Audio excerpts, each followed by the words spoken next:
All right, everyone, welcome and thank you for being here today. Thank you for being here on your lunch and really busy day. I'm going to take a minute to introduce myself. My name is Meredith, Meredith Leonard. That's a picture of me with my students here in DC. I spent about 10 years teaching and coaching in DC public schools, middle school and high school. So that's me in my last school with one of my favorite group of students ever. I'm a literacy specialist with School Kit, also avid reader and semi-enthusiastic runner, really just so I can eat things. So it's just a little bit about me, but in our really, really short time together today, I'm hoping you don't mind just dropping your name, your role into the chat. So as we go forth through our training today, I can really be thinking about specific roles and maybe, making some suggestions as we go through. So nice to meet you, Daddy. Thank you for joining us.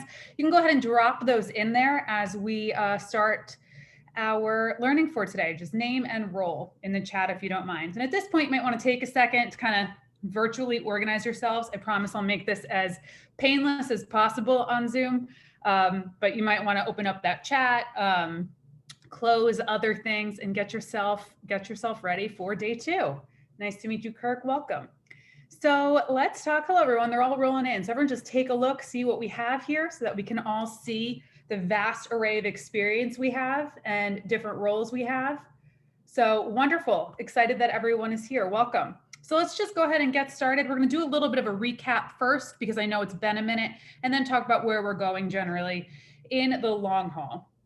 So your last session together, you reviewed excerpts from The Opportunity Myth, a really powerful document, and really discussed the importance of grade level instruction for all students, particularly those with unfinished learning. Here are some of your key takeaways from that day. The first one is you learn that all students, particularly those with unfinished learning, should be provided access to grade level instruction as a matter of equity. Another key point from the day was redefining what we mean when we say intervention as a continuum of supports that should be provided during core instruction. So actual supports happening in the classroom so students can access that grade level content versus like intervening and pulling them out of core tier 1 curriculum. You also spent time really identifying the importance of asset-based language when thinking and talking about students with unfinished learning. Another thing you did, and do not stress or depress if you don't remember this, I'm going to support you here, is you got this self-assessment where you got to spend a little bit of time thinking about yourself and your school roles. And what I'm going to do is I'm going to drop this self-assessment into the chat. You do not need to open it right now. If you're interested in opening it, you absolutely can. But just a little bit of a reminder is that this self-assessment allowed you to reflect on 3 buckets of your work at your schools, right? You had your mindsets and beliefs bucket, the teaching and learning bucket, and the systems and structures bucket. So that's there for you in the chat. You can open it if you'd like. Today, however, we're going to be focusing on these 2 questions here. So if you do have it open, it's questions 7 and 8. These 2 questions are going to be the place where we're really grounding a lot of our learning. So if you find yourself in a 2 or 1 place here, this is really something that we're going to want to pay a ton of attention to. It's also possible that you don't have enough data and you don't have enough experience in that area of supporting teachers in this part to know, and that's okay. That might also be an action step for you, right? So go ahead and take a moment to review those questions to yourself here on my screen.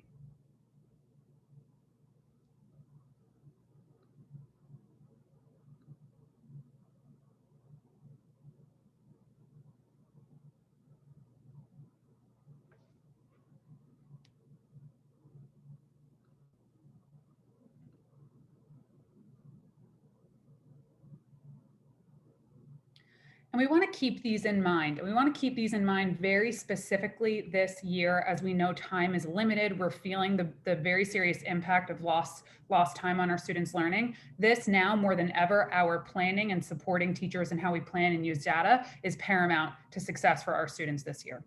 So just keep those in mind as we move on. So today, where we're going is we're taking the next step to start to identify how teachers should approach in-class supports.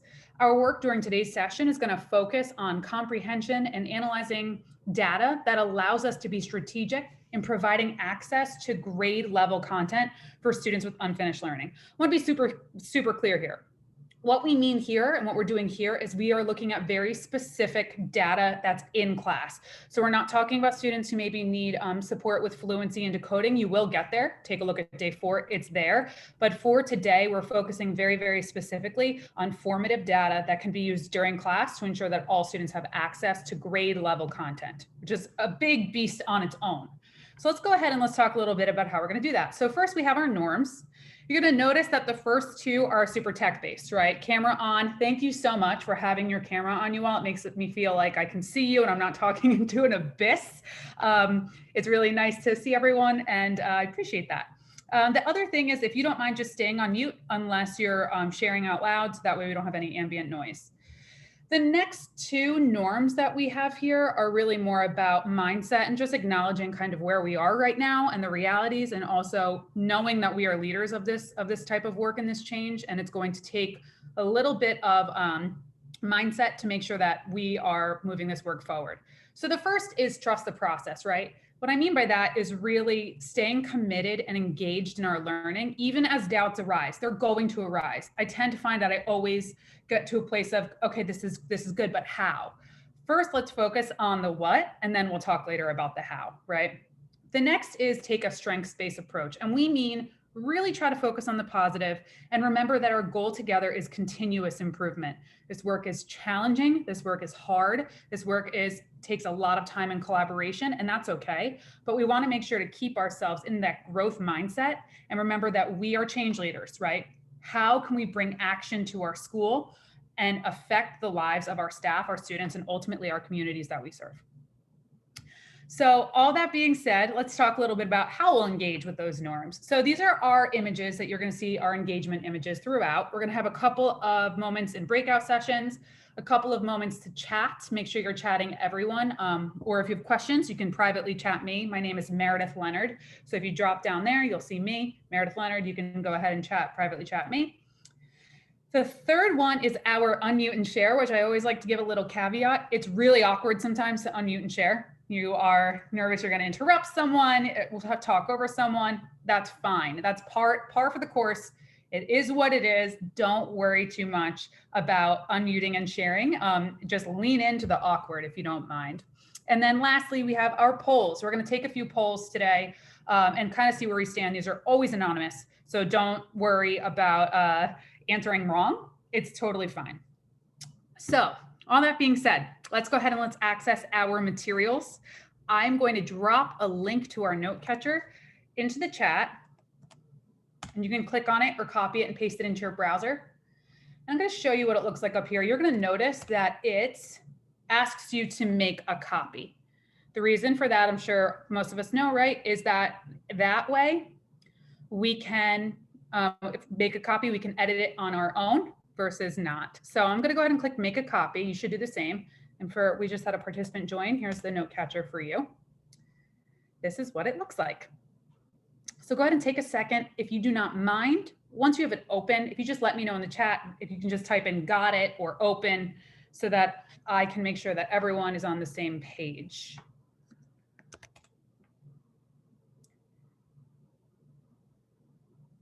Thank you, Anna.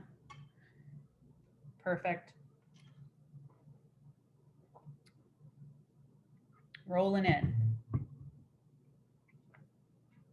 Now, my suggestion is, as other people are opening and making a copy, this could get lost in the abyss of Google Drive.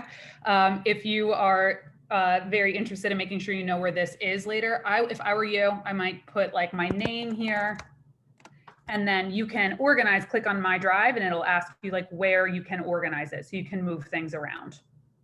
All right, thank you. So it looks like most of us are opening this up. To support you today, I'll be toggling back and forth. So if you are someone who gets overwhelmed by moving pieces, there's a lot of content today and I speak a little quickly. So I'm gonna do whatever I can to make sure that it's easier for you. So I'll be toggling back and forth.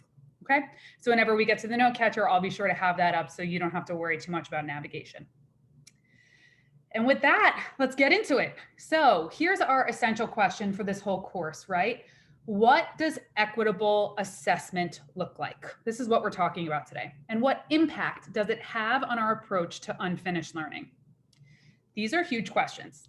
These are not questions that we can completely get to the very, very, very root of in an hour and a half, but we're going to try. I'll tell you that much. We're going to begin to answer both of these questions by working towards these two objectives here. So just take a moment and review these objectives on your own.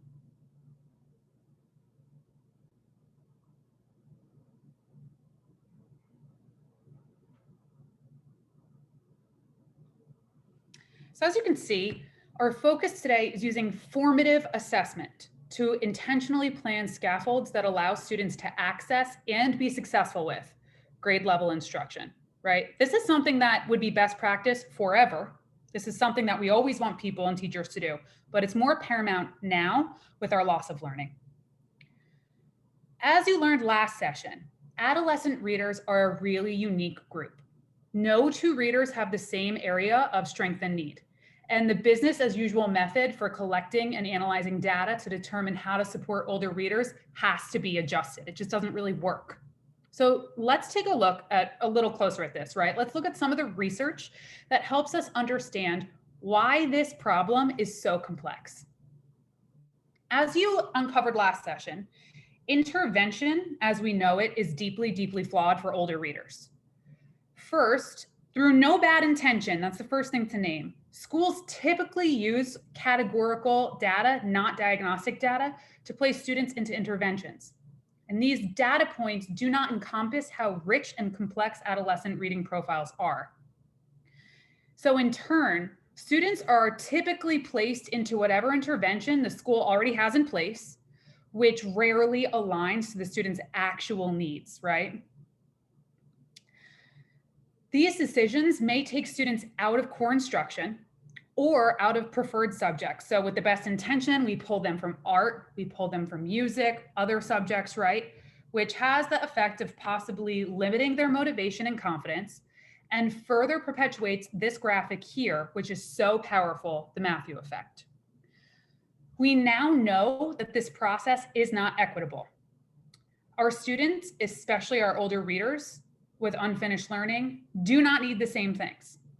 So pulling them using misaligned data to put them in an intervention, by doing this, we're feeding into the cycle of inequitable instruction and limiting students' ability to partake in grade level curriculum. I just want to reorient you to this graph here because it is so important and powerful that you saw in the opportunity myth. Just a quick reminder, those two lines there both represent students starting very, very far below grade level when they start the year. Students who received grade level texts and tasks at least 25% of the time showed significant growth versus students who were given on grade level, like wherever their determined grade level is by one of those categorical assessments. That's the second line there. So we start to see, right, when students have access, they actually grow, which goes against a lot of, like, I know what I was taught when I was learning how to be a teacher and going to ed school. I was taught meet them where they are. Now we're learning, okay, that might not be the best case for most things. So we need to give them access to grade level content. So that doesn't mean that they don't have gaps, and it doesn't mean that we can't, we don't have to figure out where to support our students. That kind of leads us to this next piece. What can we strategically use assessment-wise to figure out what our students need? Last session, you identified that categorical data is typically what's used to put students into intervention. So that means like standardized assessment data, right? Disability status or ELL status. Using those things, we would put students into interventions. But because of, like we already named, the complex nature of adolescent reading profiles, we really need to rethink the way we analyze and interpret data to ensure we're using it equitably. So there's 3 types of assessments that are included in the MTSS. And if we use these 3 appropriately, we can be sure to identify scaffolds and supports that actually support students' needs and provide them in core instruction, rather than relying on an outside intervention to fix a student's reading needs. So first, we have summative assessments. These are typically assessments that are given every year to students, the end of grade assessment, the MAP test, maybe even a screener given to students with language barriers. These assessments are not meant to diagnose. Rather, they give us a benchmark that really just tell us who we need to collect more information about. They don't tell us who needs intervention or what kind of intervention, but they do give us a little bit of a guide to who we should look at more carefully. So these assessments and the results of them themselves should not be used as a tool to place students into interventions. Next, we have interim assessments. These are used throughout the year to determine if a student has made growth. One tool that's often used to determine this is an intervention. To put kids in an intervention is MAP data. Something that all of my schools have done in the past is use Lexile data, right? Like iReady data, all those pieces. However, this data doesn't really give us insight into whether or not a student is making progress, and is not designed to provide diagnostic data or help a student best fit into an intervention. We need our formative data to do this. So finally, let's talk about formative data, where we're going to live today. These are assessments and tools that allow us to better understand how close our students are to achieving mastery, and if we need to adjust supports to help them reach the end goal, which could be the end of unit task, a culminating writing task, those pieces. Today, this is our focus. We're going to think about how to utilize student samples as formative assessment and how they can help identify trends across the class that in turn help us plan aligned scaffolds. So remember, this is one step towards identifying what it means to provide aligned intervention as a continuum of supports in the classroom. It's a lot of information to say that we're going to be focusing on formative assessments today. So let's take a second and let's think about assessments and time in general, because if you're anything like me, that's the first place your head goes. Can I have a risk taker unmute and read our quote for us here? I can do that. Too often, collection of assessment data takes away from valuable instructional time for students. It is important in building and/or refining a comprehensive assessment system that schools are not over-assessing students. Schools should be collecting the least amount of student data necessary to provide accurate, high-quality information for decision-making. Thank you so much, Diane. So I'm going to give you a second to kind of like ruminate on that quote for a moment.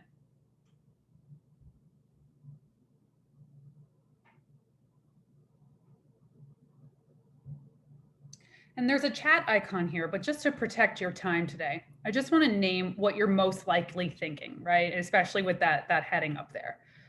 Time, especially this year and every single year, is really, really challenging. As much as possible, we're going to try to use data that we already have.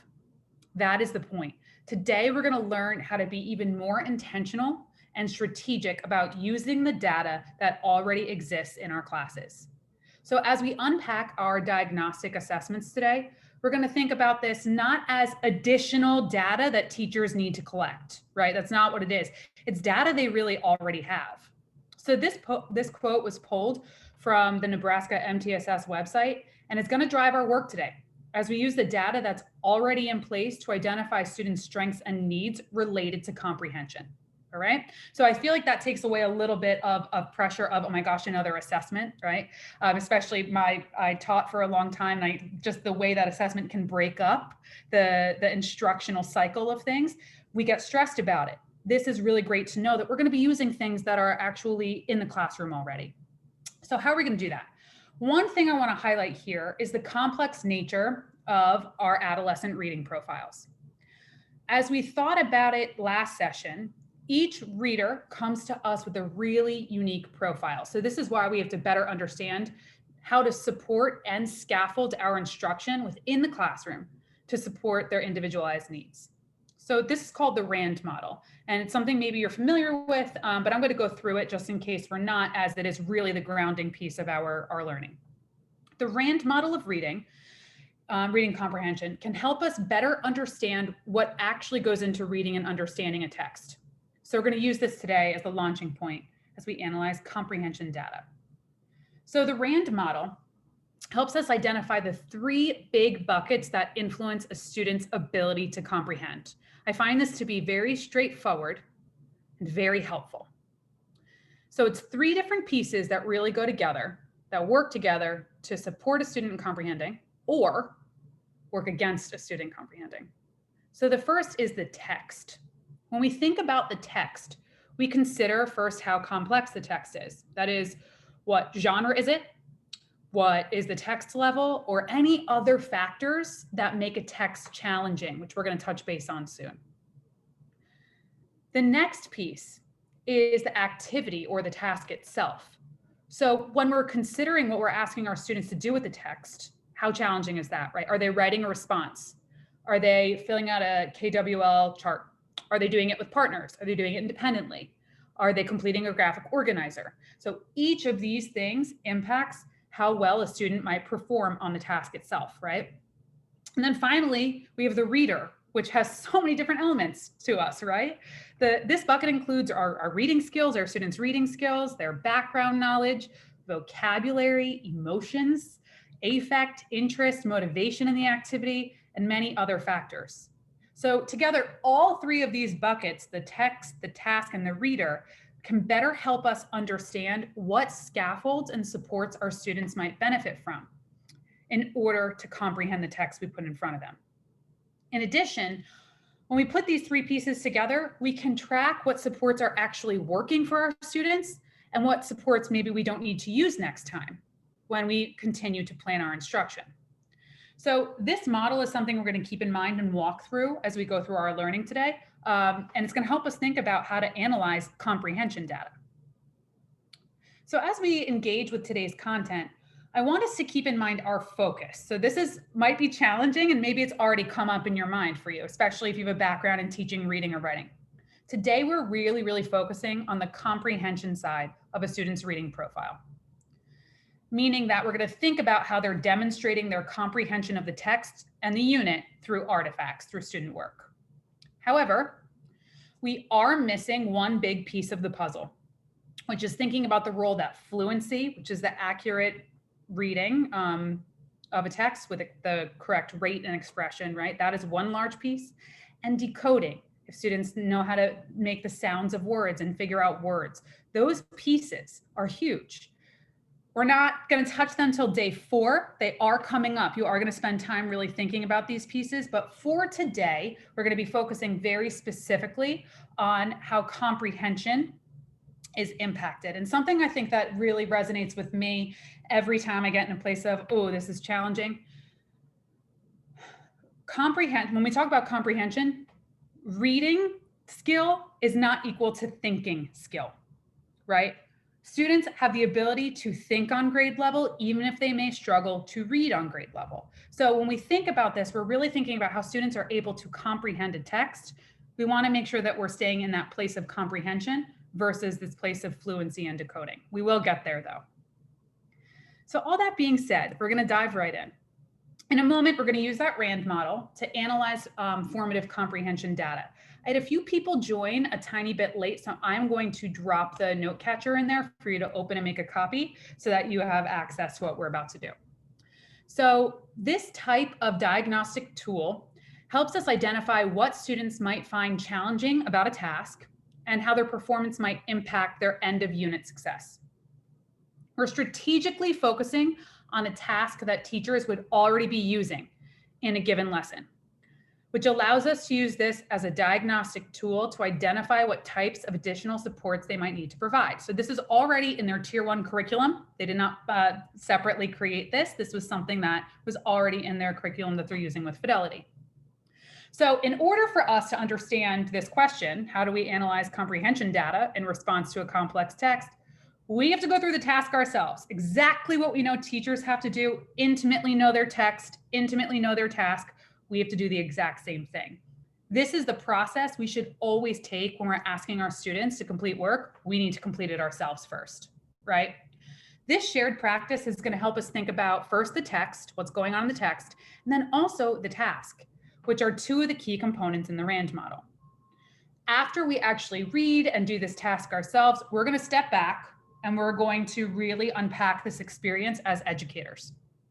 All right.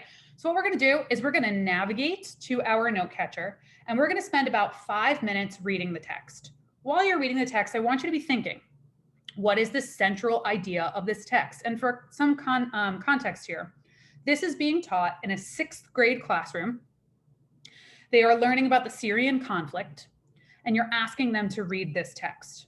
All right. So we're going to take a look at student work after this. But before we do so, we need to go ahead ourselves, read and identify the central idea.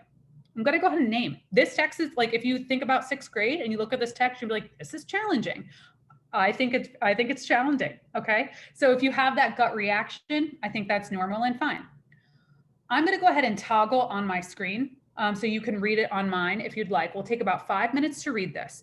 While we are reading, you all, it's completely up to you how you decide to do this. If you want to start typing your central idea into the text box while you're reading, you can do that. If you want to think it and record it after, there's also a space in your note catcher if you'd prefer to do it that way. Our goal is to get the central idea in the chat in the next 5 or 10 minutes. All right. So I'm going to toggle. I'm going to be quiet. We'll read and we'll think about the central idea. If you have questions, I'm here. You can go ahead and chat me or private chat me. But let me go ahead and mute myself and give ourselves a moment to read this text and think about the idea.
Take a minute or so more to read, but as you're ready, you can start getting central ideas in the chat. Don't worry about being wrong. It's a real fast exercise. Just get some ideas in the chat.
So we're probably seeing trends here.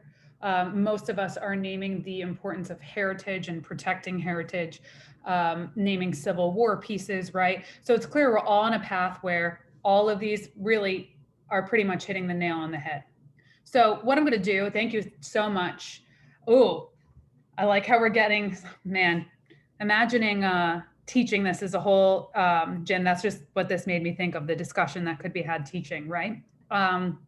But all of these are pretty much on alignment with the central idea that we crafted. So what I'm going to do is I'm going to show you this central idea. And I want you to be thinking, you're going to do a little bit of a self-assessment here. If you had to grade yourself on this rubric, where would your central idea fall? Would you have high comprehension? Does it align? Good comprehension, some comprehension, or no comprehension? So I'm going to read the central idea to you, and I want you to think, yeah, that's what I was thinking, or yeah, that's what I typed, or maybe almost there. So our central idea is during the war, Syria's buildings, many of which are World Heritage Sites, are being destroyed. And with this destruction comes the erasure of its history. New measures need to be taken to prevent further destruction and reconstruction of the damage. I saw a lot of that in here. So what I'm going to do is I'm going to launch a poll. And just a quick note, this poll is completely, oops, sorry guys. This poll is completely anonymous. So don't worry if you were like, oh, I was off. But let me go ahead and launch this and you tell us where you were. Were you at high, good, some, or no comprehension?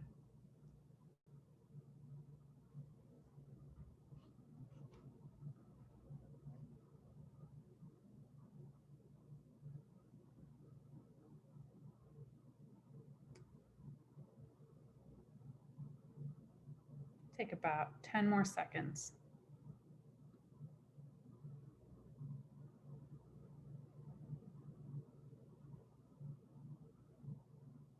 All right, so I'm going to end this poll. I'm going to share the results and we're going to see something exactly like what we would see in our classrooms. We have a pretty solid mixture, right? Which is completely normal when you take only 5 minutes to read an article. But we're going to be thinking about this rubric here and how we can use and leverage this rubric with our students' work. So thank you for engaging in that. You feel now what students are going to be doing, what we're really looking for. Take a quick moment to really just look at that central idea again and kind of commit it to memory because we're going to be looking at some student work in a moment.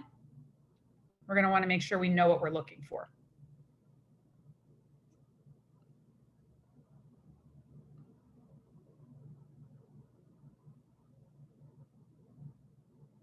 All right. So now that we have a shared understanding of the central idea of that text, we have to consider what is going to get in the way of students' understanding with this text. To do this, we'll do a quick analysis of what is tricky about this text, which you probably have like very immediate reactions, right? It also directly relates to the text part of the RAND model, which supports us to think about how to scaffold our supports. So what we're going to do now is we're going to spend a moment touching base on what makes this text complex. All right. So have you all seen this before? Just give me a nod if you've seen this. If you haven't, I'll do a brief spiel on it. It's the three-part model. Okay. It's the three-part model of text complexity. I'm just going to explain it a tiny bit. You'll probably have some aha moments. It's just an image you might not be familiar with. So this three-part model factor of text complexity is really all of the things that make a text complex. There's two categories here. Things that are inherent to the text itself, and then our teacher considerations. You'll see this aligns to that RAND model where we have like the reader right there. Like that really absolutely impacts our reader and our task, how well we comprehend. We're going to focus quickly on quantitative and qualitative measures. A quantitative measure of a text is done by a computer. It's a Lexile level or something like that, where you drop it into a computer analyzes the sentence length and it analyzes the word frequency and it pops out a number. And that is the complexity, the quantitative complexity of it. Like for example, the Grapes of Wrath is a 680 Lexile, okay? But then we have qualitative features. Qualitative features are all those other features of a text that are complex that a person, a group of people have to analyze and figure out. We must carefully read and analyze the text, asking questions like, how subtle or explicit is the theme in this text? Is there archaic language? Does the author have a very, very specific direct point, right? Or is there figurative language in there and we have to spend time unearthing the theme or the message? All of those pieces make a text more complex. I point out the Grapes of Wrath because the Grapes of Wrath technically, quantitatively, is a 680. That means it should be, if we just looked at that measure of complexity, taught in 2nd or 3rd grade. We know that the Grapes of Wrath is a high school level text, and that is because of all of these aspects of qualitative complexity. And let's dig into these a little more. These are the qualitative complexity features. We have meaning or purpose. We have structure. We have language, and we have knowledge. When we're about to teach a text to students, we have to spend time determining which of these or pair are the most complex so we can attack those in our planning and support students to scaffold to get to the end result. Let's unpack these a little bit more because I think this is a really helpful graphic. My suggestion is, and I can pause at the end of this, you can take a picture of it if it's something you haven't seen before. So I'll just give you a moment to do that. So I'm going to go through, explain each of them, and then I'll give you a second to take a picture of it if you'd like. So, and also forgive me, I could talk about this all day. I think this is just fascinating and a wonderful way to scaffold for students. And it's really all about the planning. It's about teacher planning here. So let's touch base on meaning and purpose first. When we say meaning and purpose, we mean, does the text have layers of meaning? Is the meaning of the text completely spelled out, or is it subtle and intricate? It might be revealed over the course of the text rather than stated at the beginning. Whatever is going to make the meaning difficult to discern adds complexity. Then we have structure. Structure is how the piece is presented or organized. So things like headings or pictures or other text features tend to support the reader and give clues to the text organization, which make it a little less complex. Certain types of genres can add complexity. So if we're thinking about narrative structures, those are typically less complex, like a narrative story or a chronological story, anything that includes things like flashbacks or different perspectives throughout, problem solution, cause and effect, all those pieces can contribute to complexity, making it either easier to understand or more challenging to understand. Then we have language. When we think of language, this is one that pops out to us right away, right? We're thinking about the vocabulary being used, the syntax, so the sentence length and the structure of each sentence, the author's use of maybe figurative language or any dialect or historical terms or any unusual language. Now, language often goes very significantly hand in hand with knowledge, which is my heavy hitter, which I really love talking about. Knowledge is, I think, one of the biggest ones because we really have to think about, is there a lot of information that the student must have to understand or make connections within the text? If a text requires background knowledge, the teacher is going to have to decide how to provide students with that knowledge so they can be successful. Think of it as like steps, like a stepping stone, right? We could add an additional short text on a tiny bit lower grade level, right? Just a short one to give them that knowledge. We could add a picture, quick video, but we know that knowledge builds on knowledge. If you have a knowledge base in your head, it's like mental Velcro. I can throw something at you and it will stick. If there's nothing there, it's going to bounce back. And if we see things bouncing back, we got to build some knowledge for our students. And this is where we spend time when we really think about how to support students in accessing complex texts. What is standing in the way of their comprehension? And then we work from there. So that being said, let's think a little bit. The text we just read, what are your gut reactions? What made this text complex? When we think about these four pieces. Take a moment, you can go ahead and skim back. I can toggle back here, but in the chat, get as many ideas down as you have. What made this challenging and how could we like kind of plan to support here? I'll give you a moment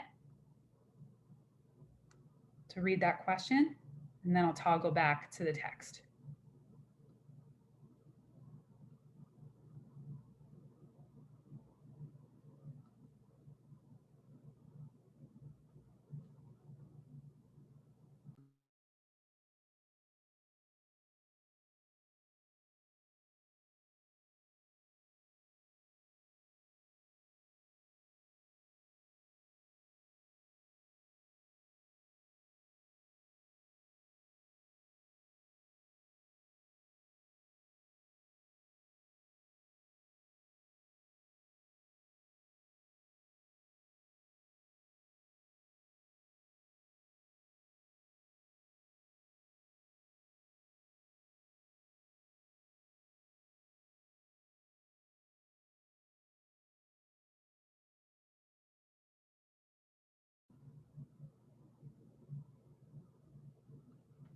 So of these four,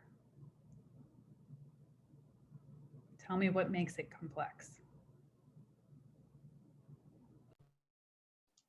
Meredith, could you go back to that previous slide that has them broken down and explaining like the language and the knowledge?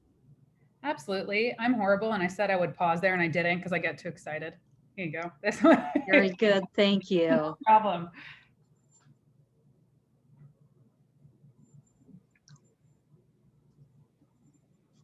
Thanks a bunch.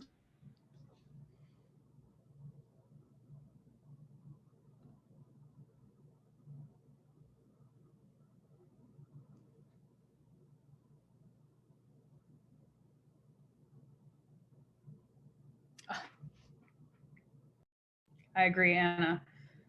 The vocabulary and like what else about the language? I know that's the gut reaction every time. Every time you're like, oh man, but we can break this down. We can break this down. Knowledge builds on knowledge. We can do this. What about the language is challenging and what else? Remember, what does language really connect with? When you build one, you tend to build the other.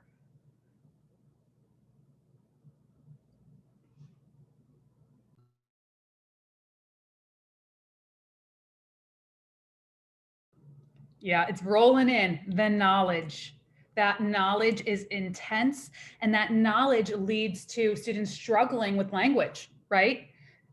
Extremist, militant, all of these really like long titles, right? If we don't have knowledge, those titles are going to take a lot of brain space to understand. The more knowledge we have, the easier it would be to access this, right? So thinking about it, this picture, great starting point, but this might not be the first thing we want to put in front of kids when building knowledge here, right? There is a lot that is complex in this, but I agree with what everyone said.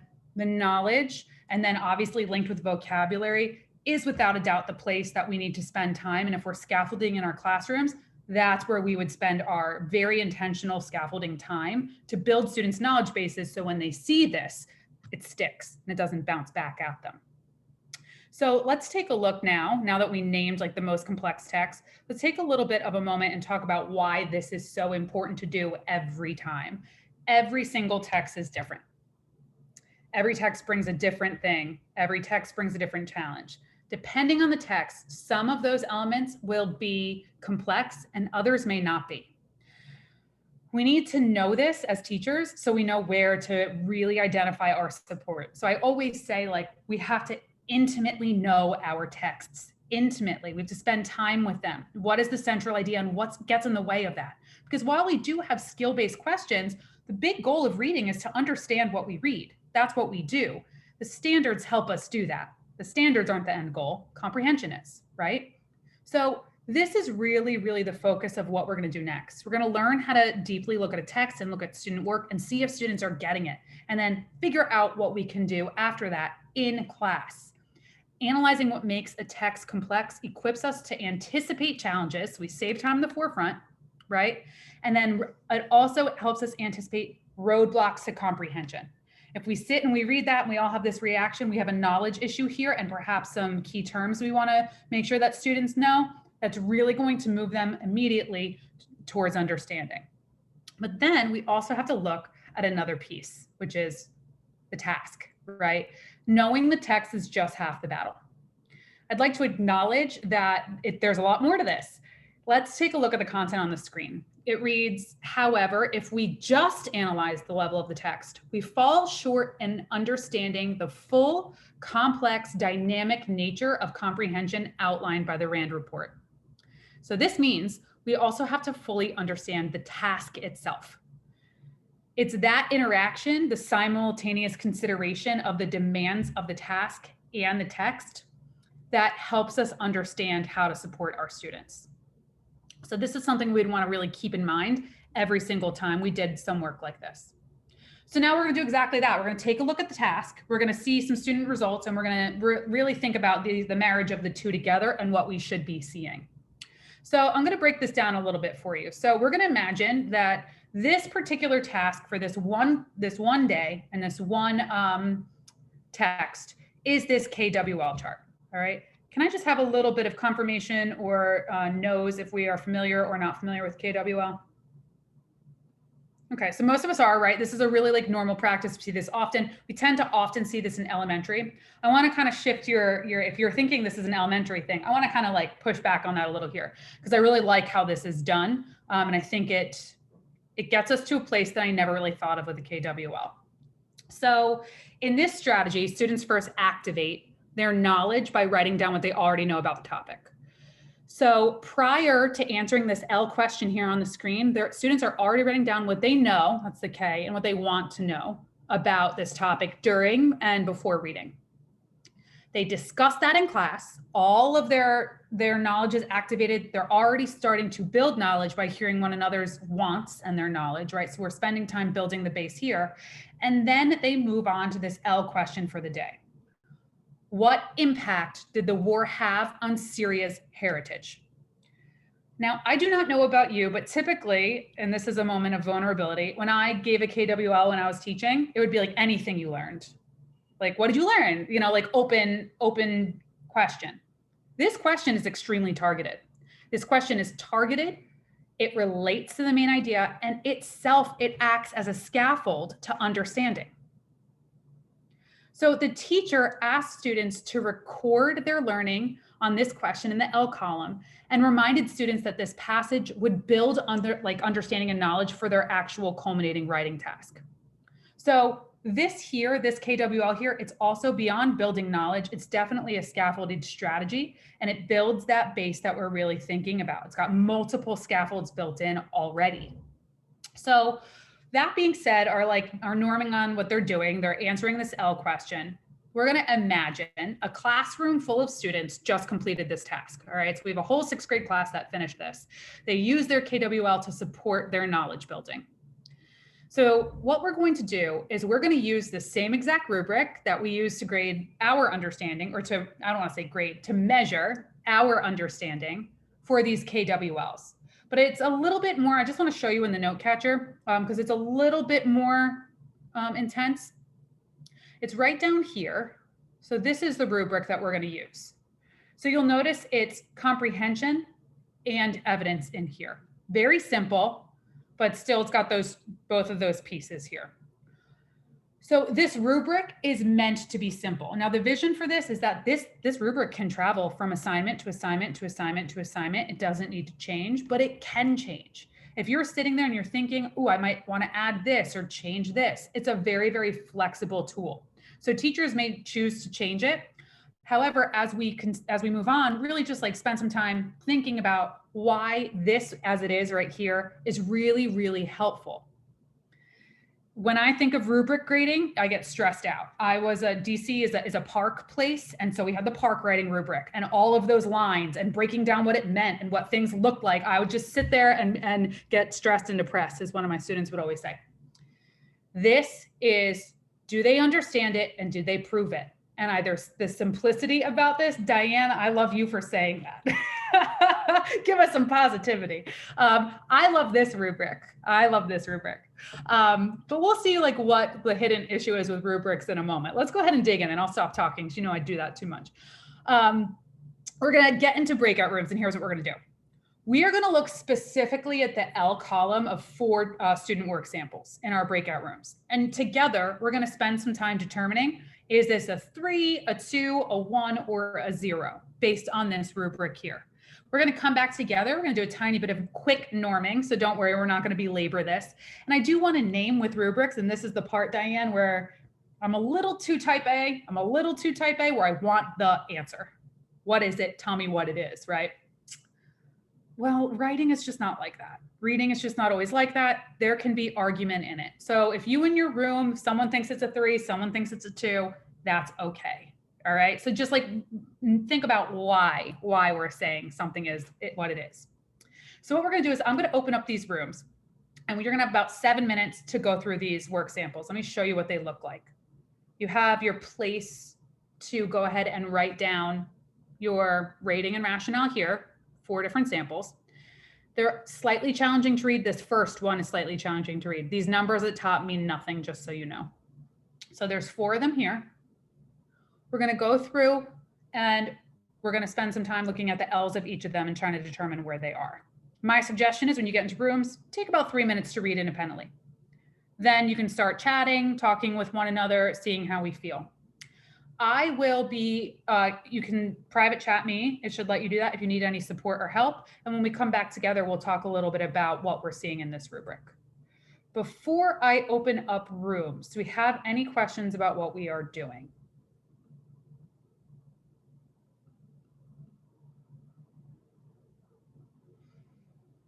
All right, so I'm going to send us into our breakout rooms. It's okay if we don't have all the time in the world to get through all of them. This is mostly about getting our feet wet here. So I will open the rooms. Please don't head back until the end of that 60 seconds so that you have as much time as possible. And I'll see you back here in about 6 or 7 minutes.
All right, everyone, welcome back. Welcome back. So hopefully that didn't cause any serious debate in your rooms. It's possible it did. And that's, Diane, why rubrics scare me sometimes. But they are important. So what we're going to do is we're going to go through a quick series of polls and kind of see where we stand. It is definitely possible you didn't have enough time to really dig into each of them. That's okay. If you didn't, you can not vote or just kind of give your gut reaction, because I'm going to go ahead and norm and tell you what we were thinking on our end, just so that we are in the same place a little bit. So I'm going to launch our first poll for Jessica. Do we think we had high comprehension, good, some, or no, based on what she wrote?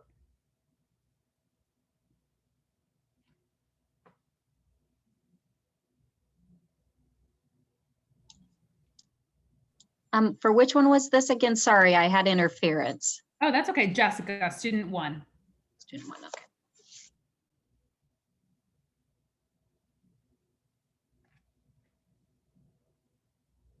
Let's take 5 more seconds and I'm going to end it and share. And we're going to see that mostly we're all in a place where we're in high. We got a tough grader in the crowd, which is totally fine. Push them. That's great. But we're in a place where we feel pretty good about Jessica's comprehension and understanding of the text and ability to use evidence and support her thoughts, right? So we agreed with you. Thinking over here, we really see that Jessica actually completely understands, right? Strong understanding with textual evidence. Let's take a look at student number 2 and do the same thing with Maddie.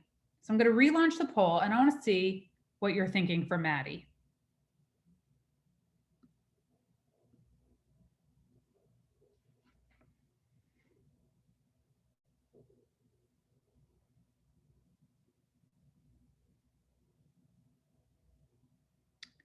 And I'm going to go ahead and I'm going to wrap that up in a few seconds. All right. And similar, we have most of us living in a place of good comprehension, some with some comprehension. Like I said, this is where maybe we'll have like a 1.5 or something where people would want to pull that out. But we're thinking she lives closely to a 2. She identified some textual evidence to support the central idea, but it's not clearly stated. So I'm automatically, as a teacher, thinking about support to get her there, right? So let's move on. You're probably seeing a method to this madness. I'm going to relaunch, and I'm going to relaunch for our next student, which is Trevor. Where are we thinking he maybe falls?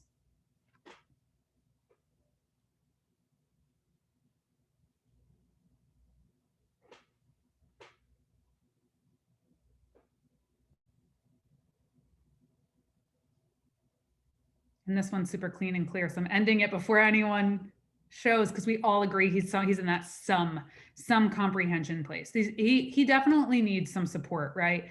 We don't have accurate text evidence and there's no fully fleshed out central idea. This teacher also is pointing out up here that we have some doodling at the top. So we're thinking along with that, is this useful data? Because is this actually the knowledge that he has, or was he distracted? Is he writing notes, as children do because they are children, right? So we want to be thinking here, what does he need support with, but also use all the evidence that students give us, right, in order to scaffold for them. That leads us to our last student, which I'm pretty sure we're all going to agree on. Go ahead and get your last ideas down for Jacob. Yeah.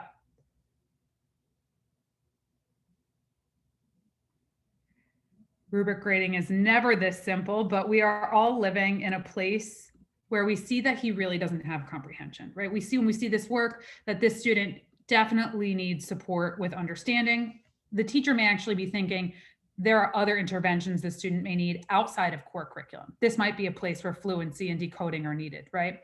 Now, the thing is, when we're done with all of this, when we have all of this done, we're going to be looking at a class set of data within about 30 minutes. We took about, I would say, when you were actually reading and looking, it took you about 7 minutes to do 4 students, including the time it took you to read and answer the task yourself. You could do a whole class set of students in like 30 minutes. This process with this rubric is really, really, really quick. And what we're calling this is a narrative profile. I'm going to dig in a little bit more to that. What we did is we used one student artifact to analyze their comprehension of a complex text. Now, the thing is, this set of numbers on its own, it's really not enough. We know that students' understanding is dynamic, right? And it's impacted every day by their background knowledge, their interest, their motivation, and their print processing level. And all this can change depending on the text. So let's unpack why this type of formative assessment works and what we really can do with it. What it does is it provides students with authentic tasks and texts across various reading levels. Since older readers, and pretty much every reader, actually, for that matter, don't have a reading level, right? Because it shifts depending on the text they're reading. This assessment allows us to better understand how their comprehension is impacted by the text, the task, and any scaffolds either provided by the teacher or already built into the task. In this way, it becomes more of a narrative of a student's reading ability versus one concrete number that doesn't really change, right? So we have a narrative that shows us where they may need support specifically versus that number that tells us you need an intervention. So let's take this further because it's going to get a little more concrete. If you're a little like this is gray right now, I'll make it a little more concrete. So how do we do this? How do we make this narrative profile happen? Because I just said you can't just do it once. You have to have multiple numbers here. So as you know, our students are engaging with different texts and different tasks every single day in the classroom. So how do we know which tasks to choose to do this type of profile with them? One way is to think about the end of unit task or the culminating writing task, whatever that big meaty task is, right? We want to be thinking of that. Then we want to look through the unit and identify the tasks that best represent what we need them to learn to be successful on that. What do we want them to learn in this unit? We then look at those tasks, right? And this relates to our RAND model to inform our instruction. Right now, we're focusing on text and activity. So here in the pink on the right is the culminating task for Mr. Yardley's 6th grade unit, which is called The Current State of Syria. So go ahead and take a moment to read that culminating writing task to yourself that's on the slide.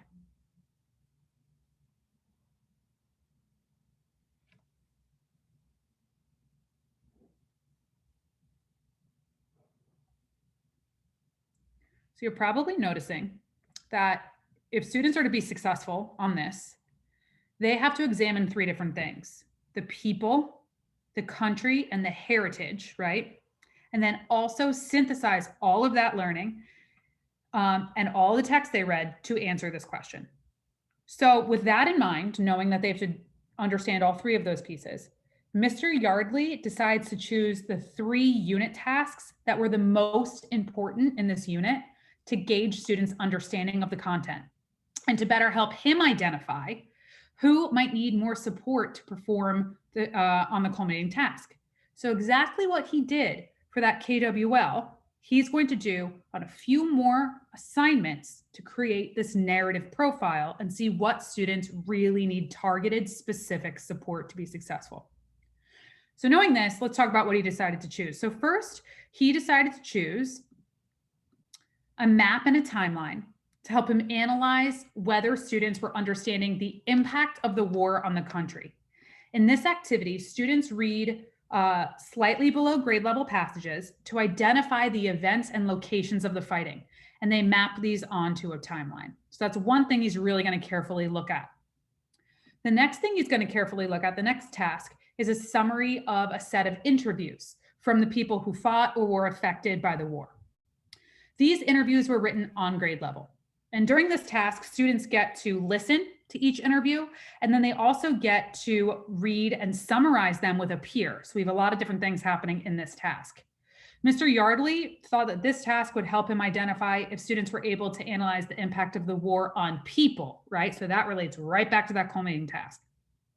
So then, as we just saw, the last thing he chose was he's looking at this KWL chart. And if you remember the central idea, it makes sense as to why, right?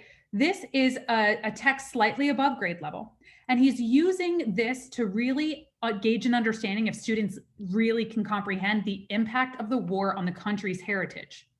Okay, so in this task, students completed it independently, but the KWL itself supports them in activating and building knowledge. And they're already in a place where they've seen a couple other things, right? So knowledge is being built and activated. So he's looking at all three of these and he's coming out with this assessment. And we want to imagine that this is what it looks like. He did the same process that we just did with the same rubric on those two other assignments. When you look at this, and I'm going to give you a second to look at it, but first I want to point out this data altogether is telling us a story, right? It's giving us a narrative. We can see the nuance in how our students are performing based on the text and the task. This is the diagnostic tool that we can use to plan our instruction to see who needs more support to be successful on those big end of unit tasks and ultimately on understanding the unit. So go ahead and take a second and look at this.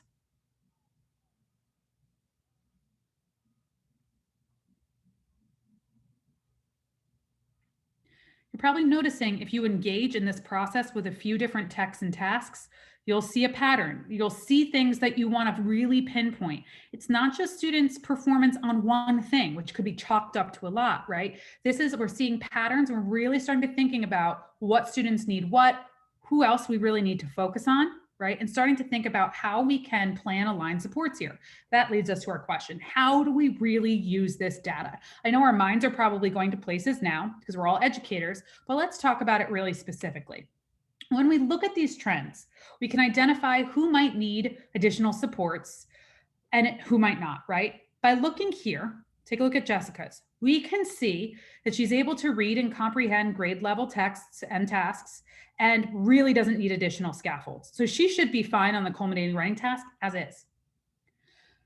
But then we look at Maddie, and looking at Maddie, it looks like she's going to need a little bit of support to be successful with the unit task, right? We don't just want to plop her into the deep end. She might need a tiny bit of support. And looking at this carefully and looking at her work, we can kind of figure out what she would need. But then when we take a look at Trevor and Jacobs, it gets a little bit more challenging, right? We see they are still working on reading and comprehending the text, right? They're both below grade level when it comes to how they're actually performing on these pieces, but we want to figure out how we can scaffold to support them in the knowledge and vocabulary they need, right? This also tells us when we see these numbers that it's very possible that it's something deeper. It's very possible they have an additional need in fluency or maybe decoding that we would want to now assess them for. So like I said, you'll be learning more about that in day 4, but this is really giving us a story of where we need to spend some more time digging deeper and planning. So thinking about this, what we're going to do is we're going to read a case study. So we're going to see what Mr. Yardley actually does. He sees this, and I want you to imagine what he actually is seeing is his whole class. He's done this for his whole class, all 3 tasks all the way down. He's looking at it. He probably has a fancy Excel spreadsheet so he can like sort it. So it's a little bit easier with the number wise, but he's looking at it and he's thinking. What we're going to do is read about what he's thinking. We want to better understand how we could use this data. So we're going to read his case study. And as you're reading, I want you to be ruminating on these 2 questions. And we're going to get these in the chat when we come back, or you're welcome to unmute and share if you are more verbal like myself. I want you to be thinking about how did Mr. Yardley use the narrative profile data to 1, identify strengths and then needs and comprehension, and also think about effective use of evidence. It's a big question. And then the next question, where my mind tends to go, is how might this help him plan future instruction? And think big and broad. If you were a teacher in this classroom, how might his analysis of this help him plan future instruction? So I'm going to toggle now to the case study so you can follow along on my screen if you prefer. Thinking about these questions, and I want to orient you to this document real fast because it's a little tricky. Whoop. All right, so here's our case study. And we have here our leading question here, right? How did he use this data to diagnose strengths and needs? And then also, what next steps could he make? So here we have the beginning of the case study. You're going to imagine that this is the full grade, the full class, okay? And then down here, it outlines the trends. There's also a place for you to get some notes if you'd like. So I'm going to pause now for about 5 minutes and let us read. And as you're reading, you're thinking about those guiding questions and possibly starting to type out responses in the chat or in the box on the note catcher. So let me scroll up. Now I'll mute myself and we'll take 5 minutes to read.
As you're ready, you can start really formulating your responses to these questions, getting them in the chat or getting ready to unmute and share.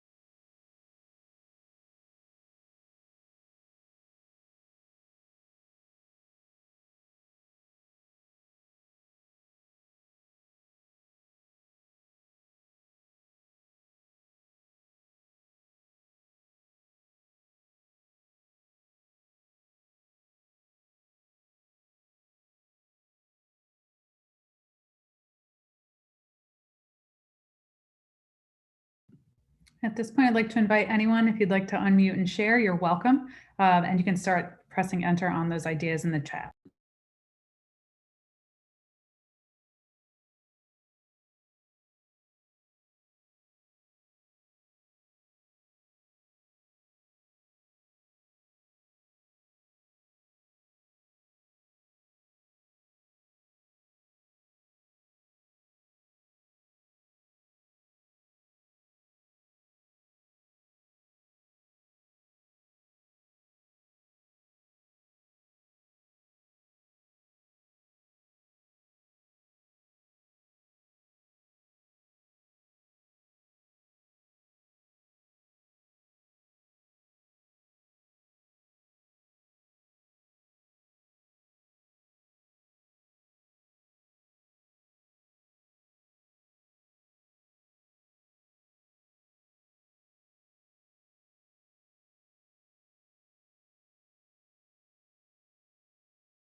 So what we see coming through in the chat are like very, very specific things that he can do.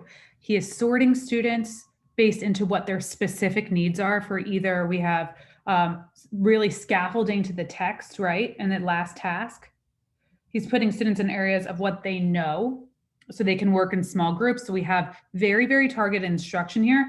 It's allowing him to notice trends and analyze instructional needs for students. This also shows us things that might work and might not work for students moving forward. If we see that after like connecting to an interview and that type of audio task that students are getting 3s after this, right? We know that for that student, that might be a really, really helpful thing. So it also shows us the effectiveness of the scaffolds. Someone in the other cohort named, you know what else this shows? And it's not the intent, but it does. If we're seeing a lot of low scores, it probably shows the effectiveness and preparedness of the teacher, right? So this tool is going to show us a lot of different trends. It also shows us where to spend our time, specifically related to success on that end task. Oftentimes, I've been thinking in my head why this is so helpful because we look at student work all the time. It's what we do. But there's something about strategically choosing the student work aligned to the task and then looking at trends that supports us in the just right supports to scaffold to grade level work. When you look at just one piece of student work, you would say, oh, the student needs help with evidence. But it's really possible that a different scaffold would support them with that. It's possible that they didn't have the knowledge yet, and now they have the knowledge so they can do it. So this type of narrative profile of telling us a story is really going to help us plan additional scaffolds and supports that function as a continuum of supports. I almost want to, it's not that I want to shift us away from the idea of reteaching, because I don't think it's reteaching a concept or reteaching a text. It's focusing, right? And it's supporting with a very specific focus. So if I have all of those students here, I was thinking about this after the first session today. Like, for example, if I have these students here, I'm thinking about how I can support them on that culminating task, right? They're going to need, so maybe it's a small group where together we spend time after they've crafted their own central idea or answer to that question, because they know they can do that. The knowledge is there for that. They need a little support here. Maybe as a group, we find evidence together, right? And that's a very specific support. I'm not reteaching them how to find evidence, but what I'm doing is I'm making it very task and text specific and pushing them to that understanding. So another thing to name here, and thank you all for all of those ideas. You can keep them coming in. Another thought really specifically is down here with these last two. What we're seeing is possible next steps for students who are significantly struggling. It seems like most of this student's writing is unfinished, right? This student may have underlying issues with fluency or decoding. So this is also an action step. This is the next thing that is going to help him plan future instruction. If we from this are seeing that a student consistently is getting a 0 or a 1, the issue is a lot bigger than comprehension. The student is probably really struggling breaking down the words on the page. And that's something that we would definitely want to figure out. So all of those responses and more are helpful and are there. So you can keep those coming in. And I love how broadly we're thinking. Dottie just made a comment about how this really would impact management. The more invested and the more a student can tell that you know where their performance is and what they need to work on, the better the management in the room gets. The more catered the instruction, the better the management gets. Motivation goes up. Students feel safe. They take more risks academically and they grow, because we know that we got to normalize error here, right? So let's go ahead and let's continue and think about what this would look like when it comes to actually the tasks that we would use. The nice thing about this is that these are tasks that are already in the curriculum, right? This is not an extra scaffold that you have to build in. Most texts and tasks are scaffolding to the end piece. We just have to leverage it the right way.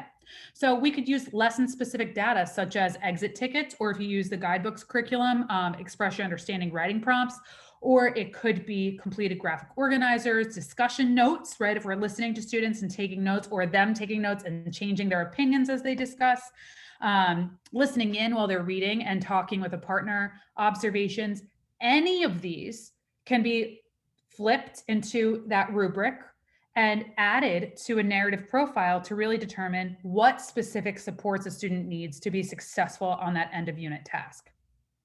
So we really just want to touch base on why. What can this narrative profile do that other assessments really can? Because I have absolutely looking at MAP scores, looking at growth scores, really important.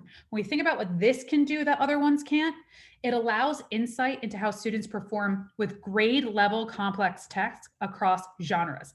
Oftentimes with things like interim assessments and end of unit assessments, there's not that many genres on there. We have like very long text. We have a lot going on. This really shows what students are able to do with a text set, right? And what they're able to comprehend with very specific pieces. There are also tasks that are a part of regular instruction. So when we do have to pause for assessments, which we still absolutely must do, and give us data that we need, I'm not saying they don't, right? But these types of assessments are happening already in class. These are things that if we look at them in a little bit of a different way, we can tweak our planning and instruction to support every student to access grade level content. They also allow us to identify what's already in place in terms of support, and then we can consider additional support if necessary. They directly relate to performance on the end of unit task, and they can be repeated throughout the year to capture growth. Here's the process, you all, for actually creating a narrative profile. We just did this, we felt this, but this is just very specific. It breaks down the steps. Just so you know, this is actually in your note catcher. So we're not going to get really big into this. Yeah, we're not going to get really big into this right now because it's listed there for you and you just went through it. One thing I do want to point out is personally, if I were leading a PLC and was an instructional coach, I would have teachers, I would support teachers in probably doing this for every unit. So we want to repeat it throughout the year. My mindset for this would be, okay, PLC, we unit unpack. We all create a response to our culminating task. We look backwards. What texts and tasks do we really want to focus on? And choose 3 for each unit and create a narrative profile from there. That's like what I've been thinking about when we've been working on this, is like how to actually systemize this right? And make this something that's not a one and done, because we know time is so challenging. So repeating this throughout the year to ensure student success, it's only going to build more and more knowledge and support students ultimately on everything they read, right? Because knowledge builds on knowledge. You all, that was a lot. Thank you for staying with me. So I just want to hammer home a few key points, and I'm sure you're like, yes, Meredith, we know, but I like a nice closing that's very concrete. So first of all, our students have various learning profiles. The same approach for every single student, unfortunately, isn't going to work. And that's why we have to make sure that we are consistently looking at our narrative profiles and supporting students with what they need based on trends, right? We're going to need to have comprehensive data in order to make sound instructional decisions based on students' strengths and needs. The more things we can look at aligned to our end of unit task, the better. So maybe 3 pieces would be a really great suggestion.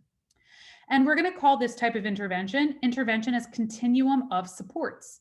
This is really a support to get them to read and access grade level content, right? That's the goal. We know equitable instruction means access to grade level content for every student. And that's what this does. We look at our work and we adjust accordingly in our planning.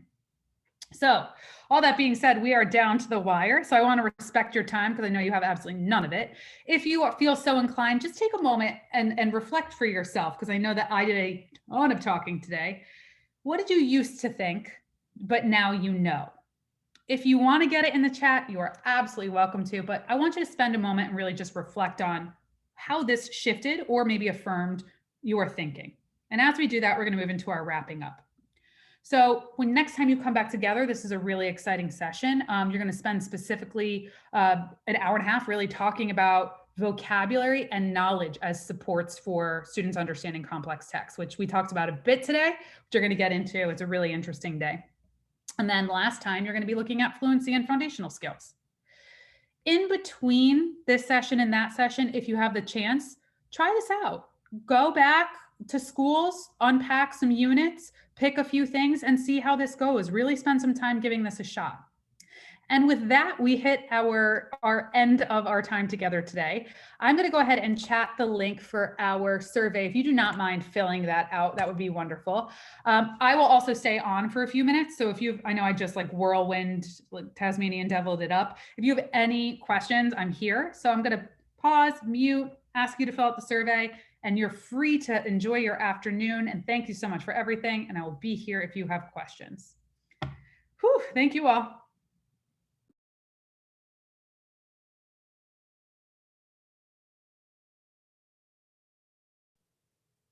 I did have a question. Is there like a template for like creating narrative profiles for students? Or is that?